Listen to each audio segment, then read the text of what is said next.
নমস্কার। আজ আমি দেখাবো পিএমএম-ভিওয়াই অর্থাৎ প্রধানমন্ত্রী মাতৃ বন্দনা যোজনা প্রকল্পে কিভাবে আবেদন করবেন।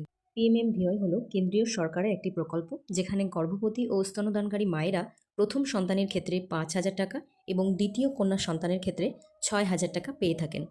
এটি সিটিজেন লগইন নয়। আপনার এলাকার আশা দিদি কিভাবে আপনার অ্যাপ্লিকেশন প্রসেস কমপ্লিট করবেন সেটাই দেখানোর চেষ্টা করছি। পিএমএম-ভিওয়াই পোর্টালে গিয়ে আপনার প্রদত্ত ইউজার আইডি এবং পাসওয়ার্ড দিয়ে লগইন করুন।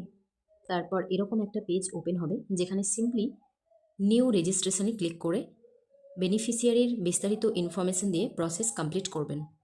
এখানে বেনিফিশিয়ারির যে সমস্ত ডকুমেন্টগুলো লাগবে সেটা হলো এমসিপি কার্ড, কার্ড, আধার লিঙ্ক করা মোবাইল নাম্বার এবং ক্রাইটেরিয়া ম্যাচ করছে এরকম একটা ডকুমেন্ট।